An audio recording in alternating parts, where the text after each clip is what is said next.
Fala pessoal, tudo bem? Leonardo por aqui. Hoje eu vim trazer uma dica para vocês para estudos quando você está com pouco tempo. Imagina que você quer fazer um Enem, um concurso, um vestibular, alguma coisa nesse sentido. Você decidiu retomar os seus estudos, mas você percebeu que você está com pouco tempo. Imagina que daqui 4 meses, 3 meses é esse exame, essa prova, essa avaliação que você quer fazer. Você acha que vale a pena iniciar os estudos, retomar os estudos, mesmo tendo pouco tempo? Eu vou dizer para você que vale a pena. Primeiro porque quanto antes a gente começar a estudar, antes o nosso cérebro vai se adaptando a essa nova rotina e antes ele vai conseguindo gerar memorização de longo prazo, né? Então isso é muito importante, é importante o quanto antes, melhor, ok? Agora, dá para fazer isso mesmo com pouco tempo e ter um bom desempenho nos exames, nas provas? É possível. E eu vou trazer uma dica aqui para vocês que vocês podem estar utilizando para estudar, ok? E nessa dica eu vou mostrar para vocês como que a gente faz o estudo por questões. O que isso significa? Você pega ali os exames, as provas de anos anteriores, você dá uma olhada nas questões, você vê os assuntos que tem ali e você, por meio desses assuntos, vai pesquisando e respondendo a essas questões. Agora, é possível? Eu vou contar uma história então. Eu, sou professor de biologia, eu me formei em biologia, dou aula de biologia desde 2010, de ciências, biologia. E eu lembro que no ano de 2012 eu já estava lecionando, eu já estava com algumas turmas de ensino médio, ensino fundamental. E apareceu uma vaga para um professor de química, E o diretor chegou e falou assim para mim, olha, o que você acha de dar aula de química? E gente, deixa eu falar uma coisa, química e biologia não são a mesma coisa, Tem gente que acha, o professor dá aula de biologia consegue dar aula de química tranquilamente. Não é assim. São coisas totalmente diferentes. Aí, no primeiro momento, o que eu falei? Eu falei, olha, eu não tenho segurança nesse assunto, eu não tenho como dar aula desse assunto, eu não domino isso, Então, eu não vou aceitar, não tem como, Aí, beleza, passaram-se 1 dia, 2 dias, ele voltou a falar comigo. Ele falou assim, olha só, eu te desafio a fazer isso. Imagine que agora você pode se esforçar muito para aprender, para tentar estudar sozinho essa matéria, química, mas daqui a alguns anos, você, além de dar aula de biologia, que você já tem essa formação, você também vai ter um conhecimento amplo de química. O que você acha? E aí, então, depois dessa conversa, me senti desafiado, então fui lá e comecei a estudar química. E, gente, hoje, falando aqui com vocês, eu consigo dar aula de química tranquilamente. 1º, 2º, 3º ano do ensino médio, pré-vestibular, Enem. Como que eu aprendi química? Eu não assisti videoaulas, eu não fui para o YouTube, eu não fui para a internet assistir videoaulas, mas eu tinha material. Eu tinha material escrito e eu tinha questões com os gabaritos. E o que eu comecei a fazer? Comecei a ler a teoria e responder questões e eu dediquei um bom tempo para aquilo. Claro, não tanto tempo quanto eu gostaria, porque na época, imagina, eu dava mais de 40 aulas por semana. Então, alguns tempos livres que eu tinha, eu ia me dedicando para química e estudando com afinco naquilo e eu aprendi. Aprendi exatamente com a dica que eu vou dar para vocês. Claro que eu tive mais tempo, mas quando a gente tem pouco tempo e mesmo assim a gente quer fazer o exame, esse método de estudos por questões, ele é muito bom. E eu vou te falar uma coisa, se deu certo comigo, e dá certo com muitas outras pessoas, você pode ter certeza disso, também vai dar certo com você. Ok? Beleza? Tudo bem? Por que esse método de questões eu disse que ele é bom? Porque, veja bem, existem vários métodos, várias técnicas de aprendizagem que a gente pode utilizar para aprender mais rápido, para reter maior conteúdo, para gerar memória de longo prazo, Uma delas é a pesquisa. Por quê? Porque, veja bem, eu estou estudando um determinado assunto e eu fiquei com dúvida. E eu não tenho um professor naquele exato momento para tirar a dúvida que eu tenho. O que eu faço?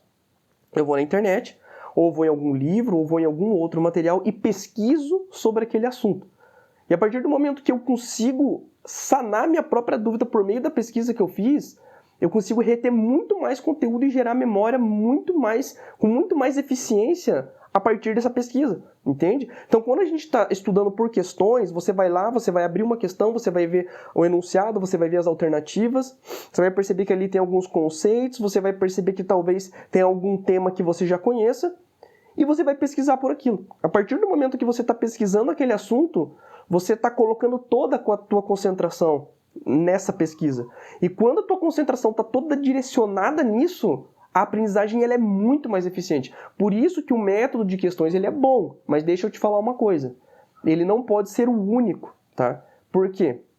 Veja bem, quando a gente está pesquisando uma questão, um assunto de uma determinada questão, a gente vai pegar certos fragmentos desses assuntos, né? Então, por exemplo, se eu estou estudando por questões e quero, né, um vestibular de medicina, por exemplo, né, e eu vou estudar só por questões, é possível? É possível, mas eu acredito que pode acontecer de ficar algumas lacunas para trás, já que cada pesquisa de cada questão a gente vai conseguindo trechos daquele assunto, entendeu? Então, assim, é um dos métodos que pode ser utilizado. Existem vários outros que, se trabalhados de uma maneira conjunta, o desempenho ele é extremamente satisfatório, beleza? Mas vamos lá para esse método de questões que eu estou trazendo aqui, justamente pensando que você tenha pouco tempo para estudar, beleza? Vamos então para a tela, eu vou colocar aqui a questão do Enem. A questão do Enem eu até anotei aqui, ela é do segundo dia de aplicação regular, tá? É a questão 97 do caderno amarelo. Então, é uma questão de ciências da natureza, beleza? Eu vou colocar aqui na tela e a gente vai ler junto ela. Olha lá, questão 97 diz assim: nas angiospermas, além da fertilização da oosfera, existe uma segunda fertilização que resulta num tecido triploide. Essa segunda fertilização foi importante evolutivamente, pois viabilizou a formação de um tecido de... Aí vem as alternativas. Alternativa A, nutrição para o fruto. B, reserva para o embrião. C, revestimento para a semente. D, proteção para o megagametófito. E E, vascularização para a planta jovem. Agora pensa comigo. Você está vendo, né? Você leu esse enunciado, você leu essas alternativas e você não sabe o que significa angiospermas, você não sabe o que significa oosfera e você não sabe o que significa triploide. Quais desses itens você colocaria num navegador, por exemplo, ali para você pesquisar sobre o assunto? Eu vou falar para vocês exatamente o que eu fiz. Eu coloquei assim, ó: angiospermas, vírgula, fertilização da oosfera. Coloca isso no teu navegador e o primeiro site que apareceu você já pode clicar ali. Ele vai explicar o que seria angiospermas ali, de uma maneira resumida, que é um grupo de plantas que apresenta flores, né? Possui flores em sua constituição. E ele vai explicar tudo o que acontece, o passo a passo na fertilização da oosfera. É um material curto, mas ele é totalmente objetivo. Se você ler aquele texto ali com bastante concentração, você vai entender que a alternativa correta é a alternativa B, que é o que? Reserva para o embrião. Essa fecundação de que está falando, fecundação e fertilização é a mesma coisa, tá? Essa fertilização que está falando no enunciado, ele está falando da fertilização que origina um tecido de nutrição para o embrião dentro da semente chamado endosperma, que é um tecido triploide. E tudo isso está escrito exatamente ali naquele site que você colocar. Pode ser o primeiro, pode ser o segundo, o terceiro, enfim, você vai elencando ali e você não precisou saber o tema geral, né, que é o quê? Reprodução das angiospermas. Então, o que você pegou? Você pegou um fragmento, como eu falei. Que fragmento é esse? A fertilização desse grupo de plantas. E você conseguiu tirar a tua resposta a partir disso. Agora veja que interessante. Você já estudou, você conseguiu responder a questão a partir desse texto. Esse assunto, ele já vai entrando aí na memória, né? Você já vai memorizando isso. Minha sugestão é que, se você tiver tempo, pouco tempo, você consiga fazer umas breves retomadas nessas questões, só para ir relembrando esses assuntos que você já pesquisou. Então, isso você pode fazer para tudo. Eu estou fazendo para ciências da natureza, mas você pode fazer para linguagens, você pode fazer isso para humanas, você pode fazer isso para todas as áreas do conhecimento que a gente tem ali no Enem, tá? E claro, estou falando do Enem, estou dando uma dica do Enem, mas imagine que você esteja estudando para um concurso ou especificamente para uma instituição que tenha vestibular próprio. Dá para fazer exatamente a mesma coisa. Você vai estudando por questões e vai elencando esses conteúdos e isso vai gerando memorização de uma maneira eficiente. Por quê? Porque você está pesquisando por esse conhecimento. Agora, deixa eu dar uma dica muito importante. Você não pode consultar o gabarito antes de fazer essas pesquisas. Por quê? Porque a gente entra num lugar de comodismo, né? Eu começo a ver o gabarito, eu começo a pesquisar o gabarito e eu acho que eu estou aprendendo. Ah, não, eu entendi, o gabarito é essa aqui, beleza. Não, isso não vai resolver. A gente vai entrar num processo mecânico, o nosso cérebro ele não vai gerar acomodação e adaptação e a gente não vai gerar memória de longo prazo. Então, consulte o gabarito só depois que você respondeu ali. Imagine que você está fazendo o simulado aqui, esse que eu dei o exemplo aqui, do caderno amarelo, você quer fazer ele inteiro. Você separou um dia, separou algumas horas esse dia, você quer fazer ele por completo. Beleza, depois que você terminar, você fez as suas pesquisas, você concluiu ele, aí sim, beleza, você confere o gabarito depois. Mas durante o processo, esquece o gabarito, deixa ele de lado e foca nos estudos, foca na pesquisa, foca no desenvolvimento dessas questões, que eu tenho certeza que isso vai dar um bom desempenho para os seus estudos. É uma forma eficiente. Aí então imagina, você vai fazer o Enem, né? Daqui poucos meses, menos de 5 meses para o Enem. Mas você não deixe para estudar, não, vou deixar passar esse ano, vou estudar para o próximo. Não faça isso. Lembra que eu falei no início, quanto antes começar, melhor para gerar essa memória de longo prazo, ok? Antes o cérebro ele vai se adaptando, e quanto antes ele for se adaptando, muito melhor para você, né, ter uma aprendizagem muito mais eficiente.